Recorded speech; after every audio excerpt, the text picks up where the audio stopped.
수요 성경 공부 시간입니다. 주의 이름으로 환영합니다. 우리 다 같이 하나님 앞에 기도드리고 공부 시작합니다. 거룩하시고 은혜가 풍성하신 하나님 아버지 감사를 드립니다. 하나님께서 우리에게 주신 구원의 그 아름다운 축복스러운 부요함, 넘침 이런 것들을 우리의 삶 속에서 경험하고 누릴 수 있도록 인도해 주시니 얼마나 감사한지요. 특별히 감사한 것은 우리에게 말씀을 주시고 그 말씀을 배울 수 있는 배움의 공동체를 허락해 주시어서 그 말씀의 여러 내용들을 통해서 그 부요함을 더 풍성히 즐길 수 있는 그런 축복을 주시니 얼마나 감사한지, 오늘 또 주의 성령께서 말씀을 통해서 역사해 주시어서 우리의 지성을 더 부드럽게 하시고 우리의 마음을 더 온전케 하시고 우리의 의지를 주장해 주시어서 하나님의 말씀을 받아 베레아 사람들처럼 하나님의 말씀이 정말 그러한가 하는 그런 마음으로 잘 받아서 하나님 말씀이 우리에게 주시는 그 역동적인 메시지를 우리의 가슴에 품고 우리가 신자로서 살아갈 수 있는 길들을 찾게 해주시고 교회가 설 수 있는 방향을 얻게 하시고 신자로서 복음에 합당한 삶을 살 수 있는 그런 자세들을 배울 수 있는, 깨달을 수 있는 귀한 이 시간이 될 수 있도록 인도하여 주시옵소서. 전하는 자나 듣는 자 모두에게 하나의 마음을 주시옵소서. 홀로 영광 받아 주시옵소서. 우리에게 말씀으로 다가와 주신 우리 구주 예수 그리스도 이름으로 기도하였습니다. 아멘. 자, 어느덧 6번째 마지막 시간이 되었네요. 오늘 또 우리가 이제 성경을 좀 몇 군데 찾아가면서 공부를 해야 되니까 하나님 말씀을 성경책을 펴놓고 공부를 시작하겠습니다. 시편을 펴시면 되겠습니다. 화면에 시편 1편부터 2편, 그리고 잠언 1장, 전도서 12장, 아가서 8장. 그래서 이제 시편부터 아가서까지 우리가 이렇게 군데군데 살펴보면서 공부를 진행하겠습니다. 우리가 지금 배우고 있는 것은 구원 역사의 줄기 다윗 왕국입니다. 이 말은 특별히 구약 성경에서 다윗이 통치하던 그 다윗 왕국 시절이 식물로 치자면은 이 기둥과 같은 이 줄기, 이 뼈대와 같은 그 상황에 해당된다는 그런 의미일 것입니다. 그렇다면 이 줄기는 더 뻗어서 가지를 내고 결국에는 열매를 맺을 것입니다. 그게 이제 어떻게 자라서 어떻게 열매를 맺는지에 대해서는 우리가 지금까지 해왔던 것처럼 매 학기마다 더 연장해서 보기로 하고요. 이번에 배운 이 부분이 그럼 어떤 의미에서 그 줄기에 해당되는 것인지 여기서 잠깐 지난 5주간 공부했던 내용들을 정리해보고 오늘 주제로 넘어가겠습니다. 5번에 걸쳐서 우리가 이제 이 구원 역사의 줄기됨에 대해서 배웠는데, 먼저 이제 첫 번째 과는 역사의 다리 사무엘에 대해서 배웠습니다. 그러니까 사무엘 선지자의 역할에 대해서 배웠는데, 뭐 우리가 사무엘 그러면은 그의 여러 가지 영웅적인 이미지가 있죠. 그리고 신앙에 참 좋은 본들을 가지고 있는 귀한 분입니다. 그런 점도 중요하지만은 그가 왜 이 상황, 이 역사에서 하나님으로부터 부름을 받았는가, 그리고 그가 선지자로 사역을 시작했는가, 이 문제를 다루면서 제가 표현하기를 역사의 다리였다. 그렇다면 이 다리 역할을 하려면 그 이을 수 있는 두 개의 역사가 있지 않겠습니까? 그 앞의 역사는 뭐냐면 우리가 잘 아는 가나안 정착 이후에 있었던 약 350년 이상이나 되는 아주 기나긴 암흑의 역사였던 사사 시대였고요. 그리고 이제 그가 이을 그 두 번째 다음의 역사는 우리가 지금 배우고 있는 다윗 왕국입니다. 왕정 시대로 들어가면서 특히 다윗이 그 왕국을 수립하는 그런 장면이 나오지요. 근데 이 너무 다른 이 두 시대, 이 암흑기인 사사 시대와 그 다음에 이스라엘의 그 어떤 역사적 여명기가 될 수 있는 다윗 왕국을 잇는 다리 역할을 했던 자가 바로 사무엘이었다. 그 사무엘의 그 존재 의의를 이제 그런 식으로 우리가 살펴보았고요. 그리고 이제 2과에 가서는 이제 왕정 시대로 넘어갔으니까 왕을 선발해야 됩니다. 이 사사 시대는 사사라는 임시적인 통치자가 다스리던 시대였거든요. 그래서도 그 암흑성을 벗어나지 못했습니다. 근데 이제 왕이 세워짐으로 말미암아 그 나라가 정착이 되는데 그러려면 왕을 선발해야 되지 않겠습니까? 근데 그 첫 번째 사울은 왕으로서 합당하지 아니하고 다윗이 왕이 되어야 한다. 그 이유는 다윗이 하나님의 마음에 합한 사람이었고 하나님께서 다스리시는 그 신정 통치 국가의 그 정체성을 잘 이해할 수 있는 그런 대표적인 인물이었기 때문에 사울은 절대 아니고 꼭 다윗이어야 된다라는 것을 배웠습니다.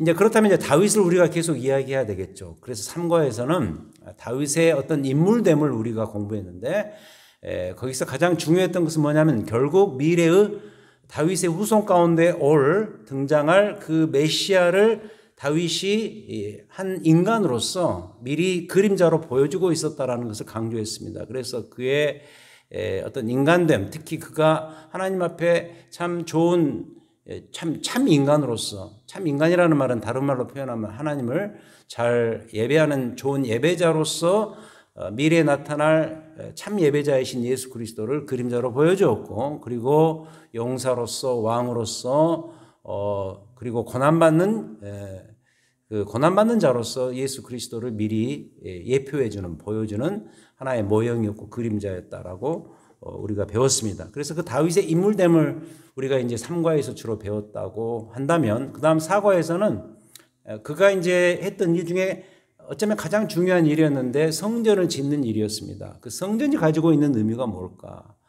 그 성전은 하나님의 임재와 하나님의 함께하심을 상징한다라는 말씀을 드렸고, 특히 성막이라는 텐트에서 성전이라는 건물로 지어짐으로 인해서 하나님의 함께하심, 하나님의 임재하심이 이스라엘 백성들 가운데 이제 안식하게 되었다라는 것을 말씀드렸고, 그것은 결국 미래의 성전 되시는 예수 그리스도를 또 그림자로 보여주는 역할을 했다라는 그런 내용을 배웠습니다. 어쩌면 이 4과가 사실 저는 굉장히 중요했다고 생각을 합니다. 그리고 5과는 그 이후에 이제 솔로몬이 이 다윗을 이어받아서 통치를 하면서 이제 성전을 짓고 그러면서 이스라엘 백성들의 중흥기, 골든 에이지를 향해서 갔습니다. 근데 이제 솔로몬이 죽고 난 다음에 그의 후예들 때에서는 나라가 분열되면서 이제 하강의 길을 가게 되었다라는 것을 우리가 지난 과에서 배웠습니다. 자, 그렇다면 오늘 공부는 좀 부록 같은 느낌이 드는 게 사실입니다. 왜냐하면은 오늘은 특별히 다윗 왕국의 두 주역인 다윗 왕과 솔로몬 왕 시절에 그 두 주인공들이 만든 여러 가지 작품들에 대해서 살피는 시간이기 때문입니다. 그 작품이란 이미 우리가 가지고 있는 성경에 있는 내용들입니다. 그들이 우리에게 남겨준 신앙의 유산들이죠. 그리고 이것은 다 왕으로서 한 나라를 그들이 다스리면서 지었던 찬양과 노래와 시들이고, 그리고 더 나아가서 지혜의 글들이었습니다. 우리가 잘 알고 있는 시편, 그리고 잠언, 그리고 전도서, 아가서, 이런 책들을 의미합니다. 자, 이에 대해서 이제 크게 세 부분으로 나누어서 우리가 살펴보도록 하죠. 그것은 화면에 나옵니다. 세 개의 구분, 오늘 공부할 세 개의 주제인데, 첫 번째는 우리의 삶을 노래함, 시편. 우리의 삶을 노래하는 것이 시편이다. 그것이고, 두 번째는 우리 인생의 지혜를 설명하는 책이 뭐냐? 잠언과 전도서다라는 것이고, 그리고 세 번째 마지막으로 사랑의 찬가, 아가서, 이렇게 공부를 진행하겠습니다. 자, 먼저 첫 번째로 시편입니다. 삶을 노래함, 시편. 이 주제에 다 담겨져 있죠. 시편은 한마디로 우리의 삶을 노래하는 책이다, 이런 뜻입니다. 그래서 우리가 시편을 읽어보면은 우리의 삶의 모든 것들이 다 담겨져 있는 것을 보게 됩니다. 예를 들어서 우리의 삶의 애환이라든지, 그리고 삶에 일어나는 여러 가지 고난이라든지, 거기에서 오는 어떤 절망스러운 마음들이라든지, 그리고 이제 좀 반대고 참 우리에게 참 긍정적인 도전을 주는 그런 부분들인데, 하나님을 예배하는 예배자의 축복이 무엇인가를 또 여러 시들 가운데서 이야기를 해주고 있고, 또 반대로 하나님을 예배하지 않는 무신론자들의 패망이 어떤 것인가에 대해서 있는 그대로 여과 없이 이야기하는 그런 책, 바로 시편이죠. 그래서 우리가 이 시편을 대하면서 경험할 수밖에 없는 중요한 것이 있는데, 바로 이겁니다. 그들의 노래가 바로 우리의 삶이라는 거예요. 시편에서 노래하는 수많은 그런 이슈들, 수많은 내용들이 결국 우리의 삶을 이야기하는 것이다. 우리 삶의 거울이다. 더 나아가서 우리의 현실이고, 그리고 거기에서 느껴지는 우리의 감정들이다라는 사실을 기억하면서 우리가 시편을 대해야 된다라는 것이죠. 자, 하지만 그럼에도 이런 시들 안에는 아주 명백한 신앙적인 판단들이 담겨져 있습니다. 이걸 기억하고 우리가 시편을 마주해야 됩니다. 무슨 말이냐면 시편 전체가 결국은 신앙의 노래들을 모아 놓았기 때문에 이 시편 안에는 우리의 삶의 신앙적인 길과 관련된 어떤 명백한 기준들이 제시되어 있다는 그런 뜻이에요. 그러니까 그냥 우리의 감정만 노래하고 끝나는 정도가 아니라 그런 우리의 감정을 노래하는 그 내용 가운데 하나님이 제시하시는 그 신앙적인 길과 판단들이 그 안에 명백하게 담겨져 있다. 기준들이 제시되어 있다. 이런 의미인 것이죠. 근데 이제 우리가 뭐 150편이나 되는 그 시를 다 살펴볼 수 없지 않겠습니까? 그래서 중요한 시 두 개를 소개해 드리는데 그것은 시편 1편과 2편입니다. 시편 1편과 2편은 시편의 학자들이 대부분 동의하는 바인데 이 1편과 2편이 시편 전체 150개나 되는 그 시들의 주제로 간주를 합니다. 그러니까 마치 헤드라인처럼 전체 내용과 방향을 제시하는 그 주제를 담고 있는 그 시가 바로 이 1편과 2편이다. 이걸 이제 잠시 여러분들에게 설명해 드리겠습니다. 자, 그럼 일단 시편 1편으로 가보죠. 시편 1편. 잘 보시기 바랍니다. 여러분들이 잘 아시는 본문인데 이렇게 출발하죠.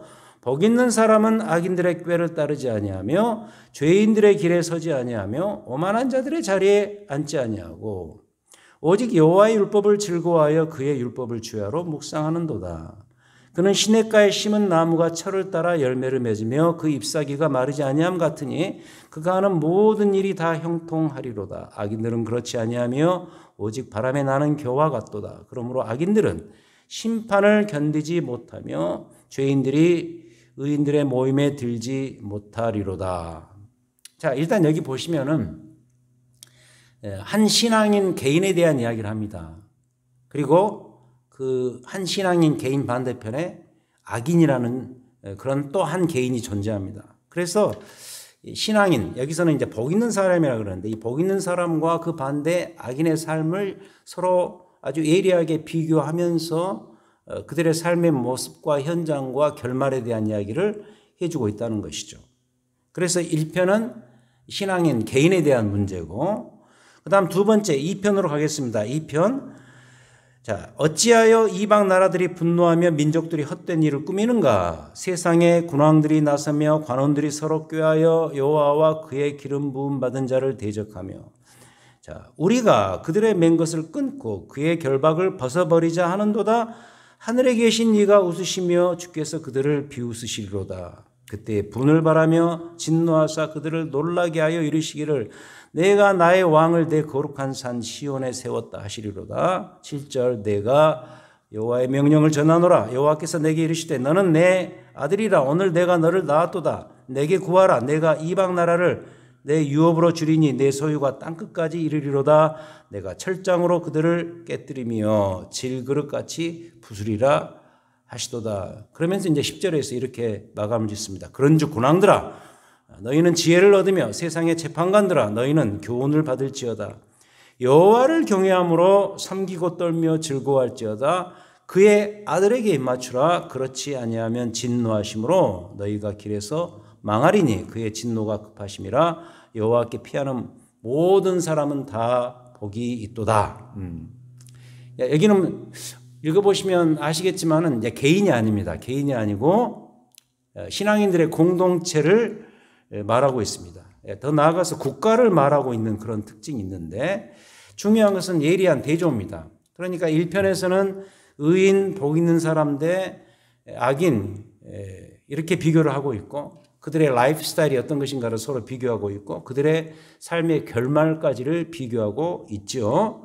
2편은 공동체입니다. 시편 2편은 거기에 보면 이방 나라의 군주들이 나오고 그다음 하나님 나라의 왕인 다윗이 나오고 그러면서 세상 나라의 괴계가 어떤 것인가를 거기에서 적나라하게 설명을 하고 그다음에 그 하나님 나라를 대적하는 그 이방 나라들의 그 특성에 대해서 하나님이 어떻게 대응하시는가를 거기에서 보여주시죠.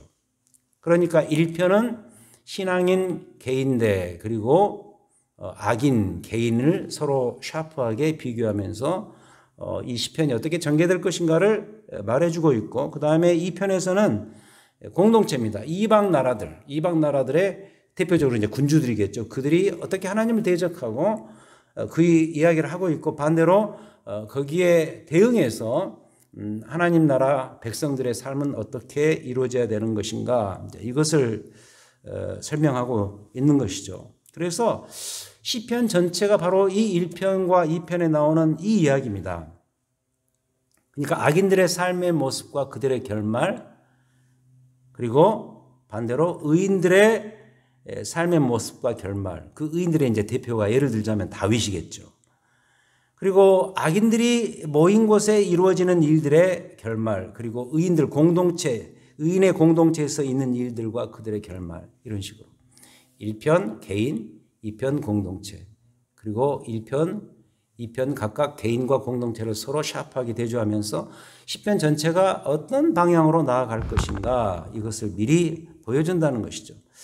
자, 시편은 바로 이런 것이다. 그게 신앙인 한 개인이든 그 개인들이 모인 공동체이든 간에 이 두 그룹의 인생을 예리하게 비교하면서 그 과정과 그 결말이 어떤 것으로 드러나는 것인가를 그대로 다 보여주는 책이 바로 뭐냐? 시편이다. 그런 점에서 시편은 이렇게 말씀드릴 수 있습니다. 매우 신앙적인 책이기도 하지만 그 신앙의 길을 제시해주는 매우 신학적인 theological한 그런 책이다. 그러면서도 그것을 참 놀랍게도 노래화시킨 최고의 문학 작품이기도 하죠. 그래서 우리가 이제 시편을 읽어보면은 이 시가 가지고 있는 그 아름다움을 표현해주고 그 안에서 느끼는 감성들을 그대로 보여줄 수 있는 아주 정말 대단한 책이죠.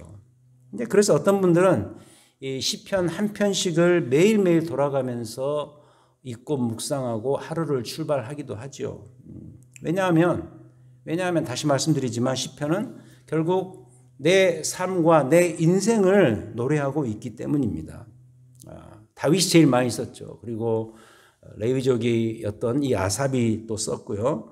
그리고 심지어 모세까지도 이 시를 썼는데 그렇다면 이런 생각을 할 수가 있겠죠. 그 탁월한 사람들 다윗, 아삽 이런 그 모세 같은 인물도 우리와 같은 사람들이다. 우리처럼 매일매일 삶을 자기들의 삶을 하나님 앞에 엎드리면서 개인적으로 예배도 드리고 기도도 드리고 찬양도 했던 자들임을 알 수 있지 않겠습니까? 이제 우리가 매일매일 큐티를 한다 그러잖아요. 이 큐티, 콰이어 타임의 약자인데 하나님의 말씀을 개인적으로 묵상하고 노래하면서 하루를 출발하죠. 우리가 그걸 꼭 해야 돼요.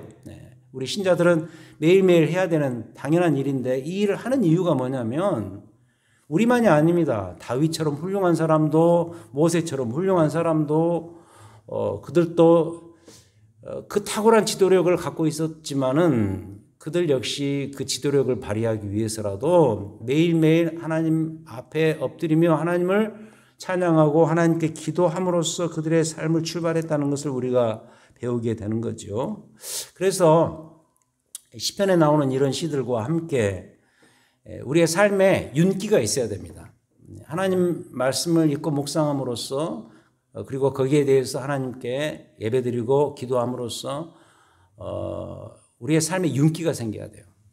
마치 윤활유를 칠하듯이 어차피 오늘 또 하루 삶을 우리가 매일 이루어지는 그 루틴의 방식으로 살아가지 않겠습니까? 일어나면 또 세수하고 또 나가서 일을 하고 그리고 또 밥도 먹고 사람들 관계하고 일상의 삶을 살아나가는데 그 삶에 윤기가 있어야 되는데 그 윤기가 있으려면 우리의 영성과 우리의 경건성이 더 부요해져야 되는데 그것을 도울 수 있는 그 방식이 뭐냐면 하나님을 오늘 또 개인적으로 예배하고 하나님을 노래하는 거예요. 그것으로 출발을 해야 되는 거예요. 근데 그것을 가장 우리의 삶의 현장에서 우리의 감정과 우리의 마음을 섞어서 잘 표현해 준 대표적인 그 책이 뭐냐? 바로 시편인 것이죠. 그래서 우리가 이 시편을 통해서 우리의 삶의 영성에 윤기가 생길 수 있도록 우리가 도움을 받아야 된다는 것입니다. 이것이 이제 다윗 왕국 시절에 우리에게 주어진 최고의 영적인 유산이 아닐까라는 그런 생각을 해봅니다. 시편 배웠습니다. 두 번째로 잠언과 전도서인데 이 잠언과 전도서의 역할은 뭐냐면 지혜를 설명하는 거예요. 지혜를 설명한다. 자, 잠언 1장으로 가겠습니다. 뒤로 넘기셔서 시편 다음에 있는 잠언 1장으로 갑니다. 구약성경 910쪽. 자, 1절부터 7절을 읽겠습니다. 제가 읽습니다. 다윗의 아들 이스라엘 왕 솔로몬의 잠언이라. 이는 지혜와 훈계를 알게 하며 명철의 말씀을 깨닫게 하며 지혜롭게 공의롭게 정의롭게 정직하게 행할 일에 대하여 훈계를 받게 하며 어리석은 자를 슬기롭게 하며 젊은 자에게 지식과 근신함을 주기 위한 것이니. 자, 5절 지혜 있는 자는 듣고 학식이 더할 것이요 명철한 자는 지략을 얻을 것이라. 잠언과 비유와 지혜 있는 자의 말과 그 오묘한 말을 깨달으라. 그러면서 이제 7절로 어떻게 보면 결론적인 이야기를 하는데 여호와를 경외하는 것이 지식의 근본이거늘 미련한 자는 지혜와 훈계를 멸시하느니라. 이렇게 말하고 있습니다. 이렇게 이제 잠언을 출발하죠. 이 잠언은 지혜의 왕 솔로몬이 썼죠. 근데 여기를 보면은 이 글을 쓰는 목적에 대해서 분명히 선언을 합니다. 2절에서 그러죠. 이는 솔로몬 왕의 잠언이라 하면서 이는 지혜와 훈계를 알게 하며 명철의 말씀을 깨닫게 하기 위함이다.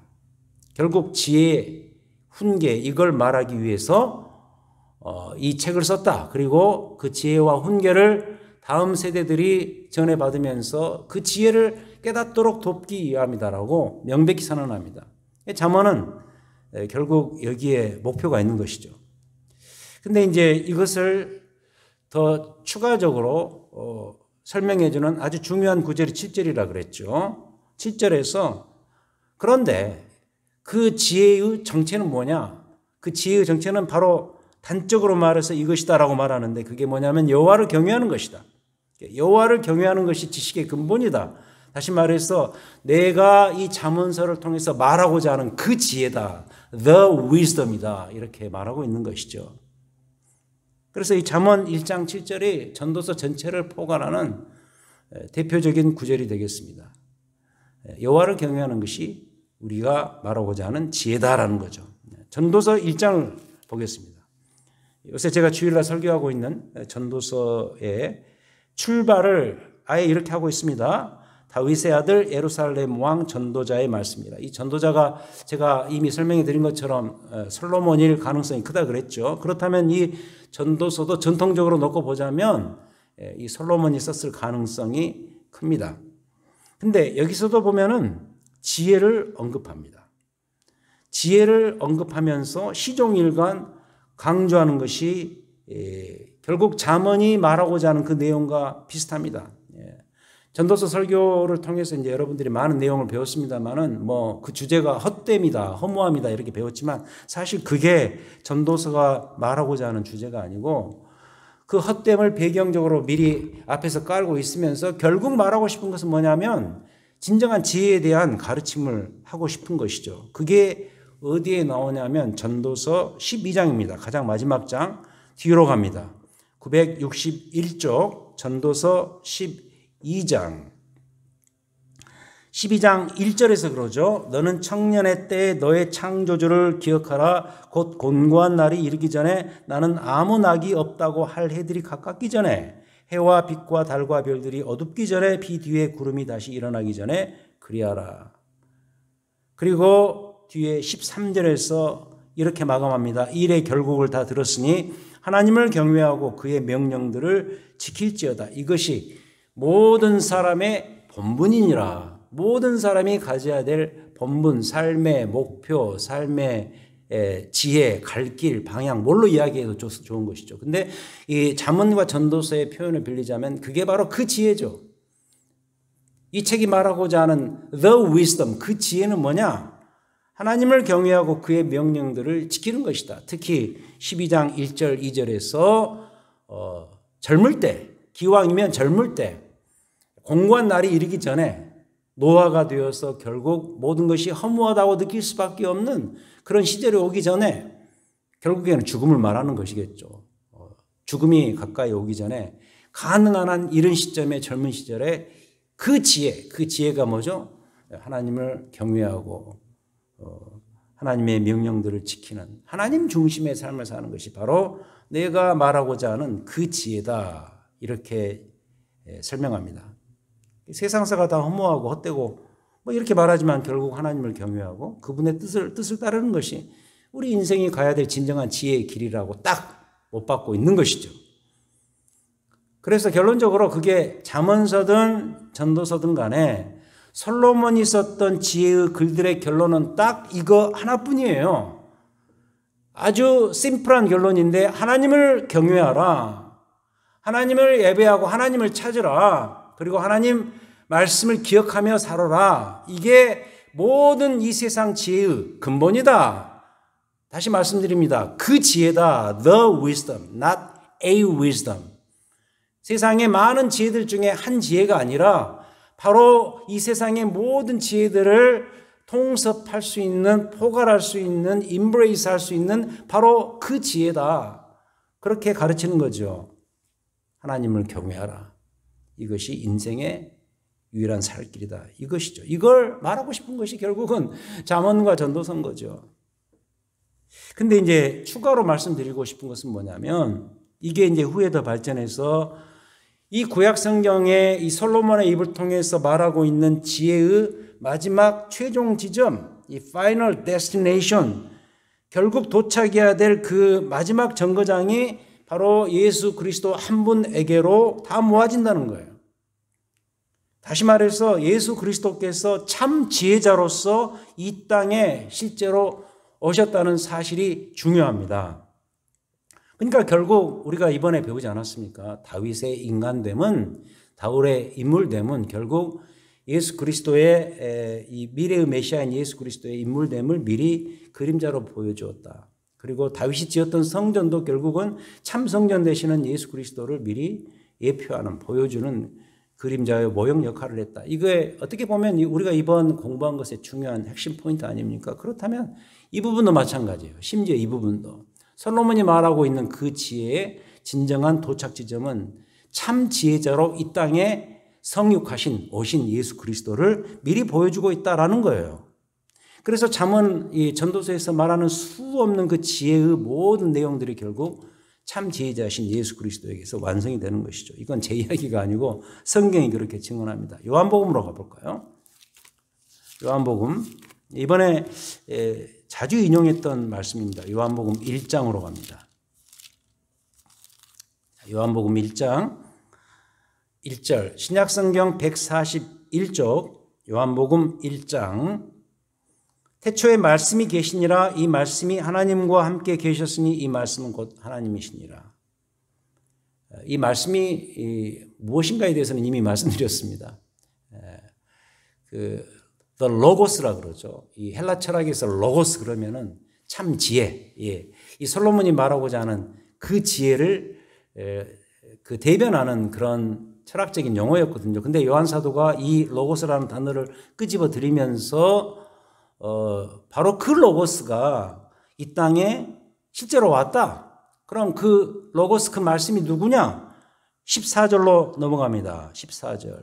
1장 14절 말씀이 그 말씀이 육신이 되어 우리 가운데 거하셨다. 이 거하셨다는 것은 성전을 이야기할 때 말씀드렸죠. 텐트를 펼치셨다. 우리 안에 셋틀다운 하셨다. 그런 의미라는 것이죠. 그래서 우리가 그의 영광을 보는 거예요. 하나님 아버지의 독생자의 영광을 이 땅에 성육하신 예수 그리스도를 바라볼 때 우리가 실제로 보고 경험하고 느낄 수가 있는 거예요. 그러니까 그 말씀이, 그 로고스가 이 땅에 그리스도라는 분으로 성육신에서 오신 것이죠. 그의 인격, 그의 모습, 그의 삶, 그분의 인물됨, 뭐가 되었든 그분 자체가 바로 하나님이 솔로몬의 입을 통해서 증거하셨던 그 지혜의 성육신, 인카네이션인 것이죠. 자, 그리스도의 인물과 인격으로 그 지혜를 설명할 수 있다면 사건으로 이야기하죠. 사건. 고린도전서 1장으로 갑니다. 신약성경 고린도전서 더 뒤로 넘기셔서 고린도전서 1장 신약성경 263쪽입니다. 263쪽. 거기 보시면 사도 바울이 매우 이성적이었던 고린도 교회를 향해서 그리스도의 십자가 사건의 위대함을 아주 정말 드라마틱하게 설명을 하죠. 제가 아마 이번 연말에 성탄절 즈음에 이 부분을 가지고 시리즈로 설교를 하려고 지금 마음을 먹었는데요. 거기 보시면 그리스도의 십자가 사건이 하나님의 지혜를 드러낸 사건이었다라고 결정적으로 이야기를 하거든요. 예를 들어서 1장 22절. 1장 22절. 유대인은 표적을 구하고 헬라인은 지혜를 찾죠. 헬라인들, 특히 이 그리스인들, 로마인들 이런 사람들은 항상 지혜를, 이성적으로 지혜를 찾는 사람들이고 유대인들은 이 표적을 구하죠. 근데 23절에서 이런 이야기를 합니다. 우리는 십자가에 못 박힌 그리스도를 전하니 십자가에 못 박힌 그 그리스도가 유대인들한테는, 표적을 구하는 유대인들한테는 꺼리끼는 것이고 걸림돌이 되고, 이방인들, 이런 헬라인 이런 사람들에게는 참 미련하게 보이는 일이다 이거죠. 어떻게 왕이 십자가에 매달릴 수 있느냐 하면서 이렇게 비난받을 만한 그런 일이다. 근데 여기서 선언합니다. 24절. 오직 부르심을 받은 자들에게는, 그리스도의 십자가의 능력과 구원의 은총을 믿는 자들에게는, 우리 같은 그리스도인들에게는 유대인이 되었든 헬라인이 되었든 예수 그리스도는 하나님의 능력이 하나님의 지혜니라. 그러면서 그 뒤에 그리스도의 십자가의 사건을 하나님의 지혜의 탁월한 하나의 현장으로 설명을 하죠. 그러니까 그가 이루신 그 십자가의 사건은 하나님의 지혜의 총화인 거예요. 써머린 거예요. 십자가에서 드러난 하나님의 지혜를 여기서 사도 바울이 노래를 하고 있습니다. 자, 이 정도면 뭐 설명이 더 필요하겠어요? 그래서 옛적에 솔로몬이 말했던 그 지혜의 주인공은 결국 다름 아닌 예수 그리스도 자신이십니다. 다시 말해서 하나님께서 솔로몬의 입을 통해서 보여주셨던 그 지혜, the wisdom이 바로 아들 되시는 예수 그리스도를 통해서 완벽하게 온 세상에 표방되고 표현되었던 것이죠. 그래서 지금의 우리도 예수 그리스도를 알고 그리스도를 잘 배우고 잘 따를 때에 우리의 삶 안에서도 진정한 참 지혜를 완성해 나갈 수가 있다는 사실이죠. 이 세상에 수많은 지혜들이 있지만 그 지혜는 다 파편에 불과하고 결국 그리스도 안에 참 지혜가 있기 때문에 그분을 알고 그분을 따를 때 우리 안에도, 우리는 뭐 지혜를 추구하는 본성들이 다 있잖아요. 하지만 그 지혜를 완성해 나갈 수가 있다. 그래서 이제 이 지점에 정말 부탁드리고 싶은 것이 하나 있는데, 이 세상의 그 어떤 지혜나 철학도 예수 그리스도 앞에서 결국 무릎을 꿇어야 돼요. 성경이 말하고 있어요. 에베소서 1장이라든지 골로새서 1장 이런 데 읽어보면은 이 세상에 수많은 여러 가지 학문들, 지혜들, 거기서는 뭐 초등학문이라는 그런 표현까지 쓰지 않습니까? 여러 지혜들, 그 모든 지혜들이 결국 그리스도, 참 지혜자 되시는 그리스도 앞에 무릎을 꿇어야 된다라는 그런 이야기들을 많이 하고 있습니다. 근데 이제 말씀드리고 싶은 건 이겁니다. 이 사실을 우리가 이 말씀을 정말 믿는다면 잘 알고 있거든요. 그리고 교회에 오셔서 목회자를 통해서 이런 내용의 설교를 어쩌면 매주 듣고 있습니다만, 그럼에도 불구하고 우리가 세상에 다시 나가서 살아가면서 이 사실을 종종 잊고 사는 것이 문제입니다. 예를 들자면 세상에서 좀 괜찮다는 그 지혜자들이 내 앞에 갑자기 나타나기 시작하면 우리는 그 앞에서 금방 기가 죽고 맙니다. 주눅이 들어요. 그러면서 여기에 지혜가 있지 않나 하면서 그리로 가는 그런 참 방황하는 특성들이 우리에게 있습니다. 그런데 우리가 전도서에서 배운 것처럼 이런 것들이 결국에는 얼마나 허망한 것인가 이걸 알아야 돼요. 저도 그런 적이 있습니다. 한때 어떤 것에 열광을 했던 그런 적이 있습니다. 우리가 거기에 미친다 그러죠. 미친 적이 있었습니다. 대학 때는 예술지상주의에 제가 빠졌습니다. 그래서 그게 음악이 됐든 문학이 됐든 그리고 미술이 됐든 이 세 가지 예술의 영역, 기본적으로 세 가지 영역인데 이것을 완성하는 그런 사람이 돼야 되겠다 하면서 릴케 시를 암송도 해보고 그리고 그가 생각했던 그런 마음들도 가져보고 그리고 클래식 음악을 들으면서 눈물도 흘려보고 조금 더 뒤로 가서는 인문학에 한때 좀 심취해 본 적도 있었고요. 근데 여러분 그게 한 시절입니다. 그냥 흘러가는 거예요. 전도서 표현처럼 결국은 허무합니다. 여러분 잘 아시는 경제학자 케인즈 있지 않습니까? 그래서 지금도 케인즈 학파가 있죠. 그리고 이제 케인즈를 뚫고 나온 프리드만이라는 사람이 있는데 그 프리드만 학파가 있죠. 항상 이게 수요 공급 이런 문제로 해서 이 시장을 주장한다라는 그 대표적인 경제적 가설인데 한때 이리 갔다가 저리 갔다가 그래서 그 아담 스미스가 말한 그 보이지 않는 손, invisible hand라 그러죠. 이 시장은 예측 불가능한 거예요.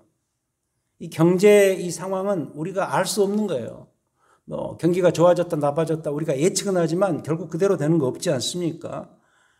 그런 것처럼 알고 보면 결국 그 탁월한 학자들도 예측할 수 없는 것이 이 세상사다. 전도서 말이 100% 맞는 이야기예요. 근데 우리는 한때 어떤 학파의 어떤 사람이 말하는 그것에 열광하면서 그 길로 가야만 우리 인류가 제대로 살 것처럼 이야기를 하지만 아니라는 거죠. 한계가 있는 거예요. 제가 심지어 목회할 때였는데 젊을 때였죠. 이 베이 지역에서 목회할 때인데 그때 그 프랜시스 후쿠야마라는 그런 사람이 등장했죠. 그 사람이 역사의 정원이라는 책을 썼죠. 그래서 이제 앞으로 이 시대는 이 역사의 정원이라는 책을 쓰면서 이런 식으로 장밋빛 전망이 펼쳐질 것이다. 이러면서 굉장한 그 학자 지성인으로서 영향을 미쳤죠. 그리고 이제 그로 인해서 신자유주의가 나오기도 했죠. 근데 보세요, 지금 그것이 가져다주는 좌절스러움 그리고 그 사람은 그냥 한때 흘러간 그런 학자 정도로 치부가 되지 않습니까? 무슨 이야기냐면 결국은 전도서 표현처럼 다 돌고 도는 거예요. 허무한 거예요. 우리 그리스도인들의 사명은 뭐냐면 우리가 갖고 있는 이 참 보배, 우리가 갖고 있는 이 참 지혜, 그 그리스도를 알고 따르면서 사는 것이 얼마나 놀라운 특권인가를 우리의 삶 속에서 계속해서 묵상하고 유지를 해야 된다는 거죠. 힘들고 어려울 때 내 생각을 자꾸 바꾸는 뭔가가 등장할 때 그때 참 지혜자 되시는 그리스도 앞으로 가서 당신만이 내가 유일하게 섬겨야 될 내 인생의 최고의 지도자요. 내 지혜를 이끌 수 있는 참 지혜자 되심을 제가 찬양하고 오늘도 주 앞으로 나아갑니다. 저에게 삶의 한 수를 가르쳐 주십시오. 그리고 도우시고 함께해 주시옵소서. 이렇게 구해야 된다는 거. 우리의 삶의 특권 아닙니까? 이 특권을 유지하려면 그분이 바로 참 지혜자 되신다는 사실을 잊지 않아야 돼요. 그래서 성경이 필요하고 그래서 말씀을 드려야 되고 결국 그 길로 갈 수 있는 결단이 우리의 삶 속에 필요한 것이죠. 그리고 이것을 더 나아가서 알리면서 살아야 돼요. 우리 주 예수 그리스도의 왕권과 그분이 이 세상에 최고 되시는 그런 분이시다라는 이 사실을 알리는 선교적 삶을 살아야죠. 내가 확신이 있어야 선교도 하는 거 아니겠어요? 내가 그리스도를 그렇게 믿고 있어야 그 그리스도를 전할 수 있는 거 아니겠어요? 다시 말씀드립니다. 잠언에서 지혜를 설명하려고 하는데 그 지혜의 주인공은 우리가 지금 믿고 있는 예수 그리스도 그분이시다. 이 사실을 기억하셔야 됩니다. 그리고 마지막 세 번째로 사랑의 찬가 아가서입니다. 자, 아가서로 가보겠습니다. 구약성경 아가서.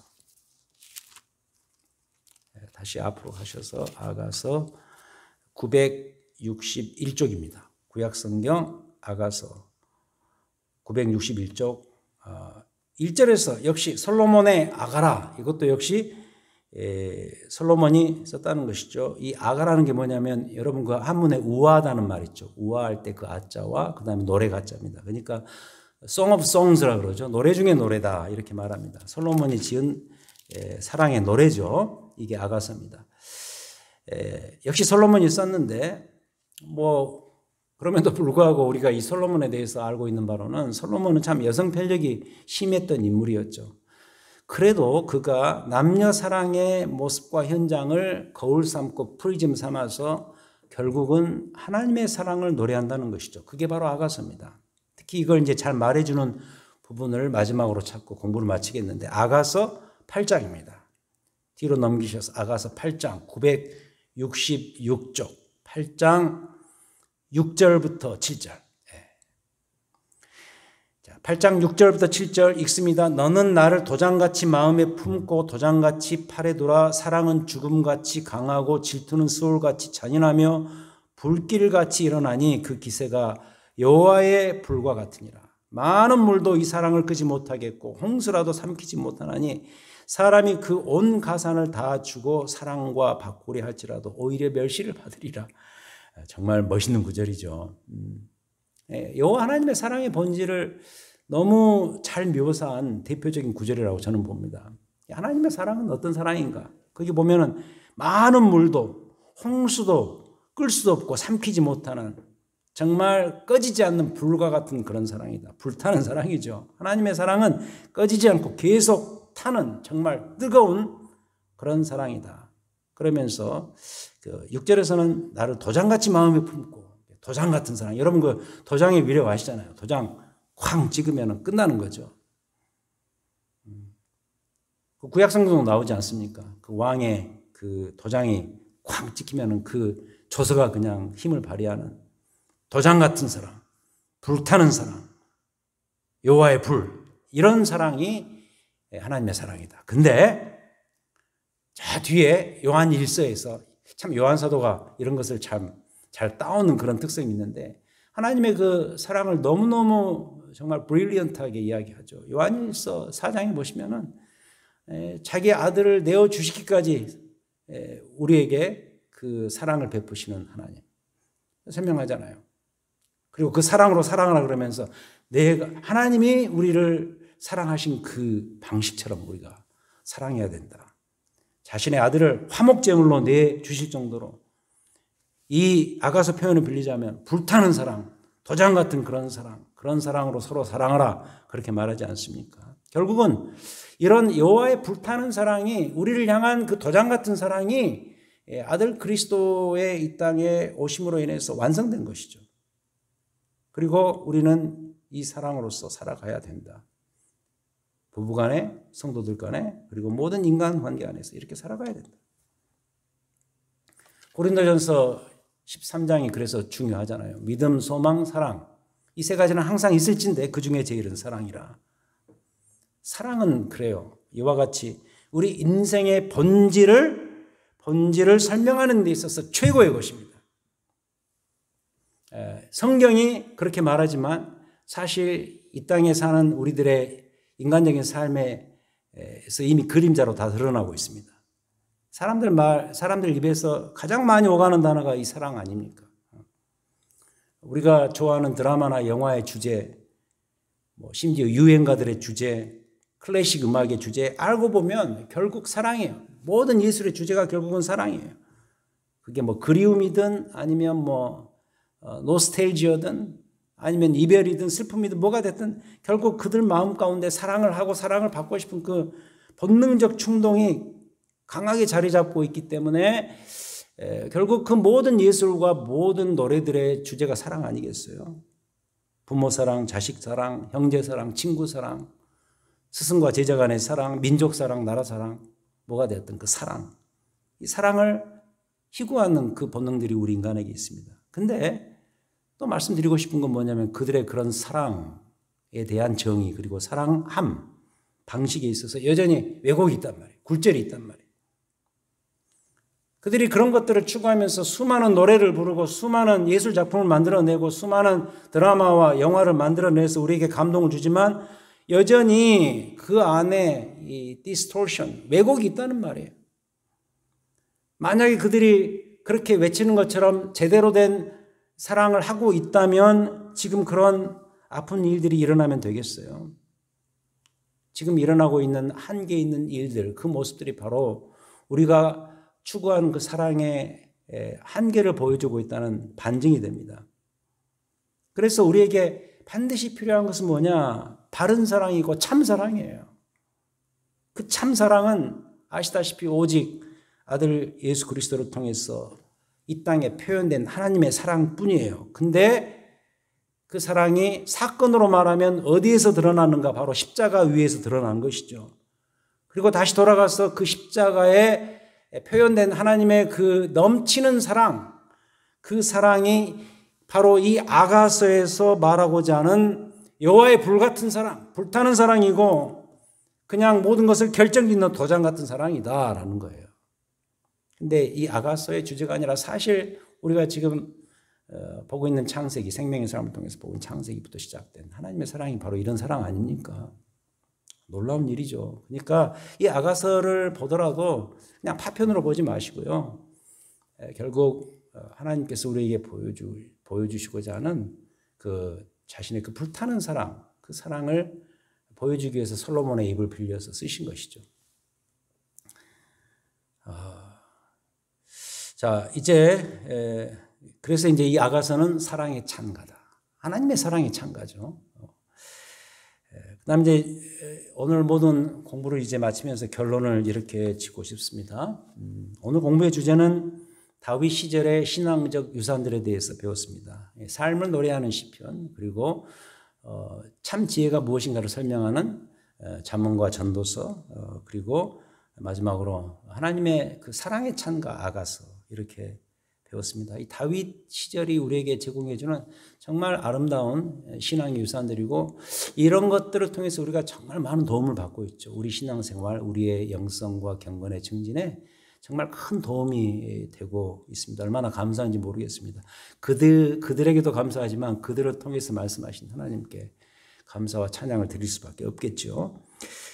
여러분 그 영화 죽은 시인의 사회라는 그런 영화가 있죠. 참 좋은 명작이었죠. The Dead Poet Society인가 그런 원제죠.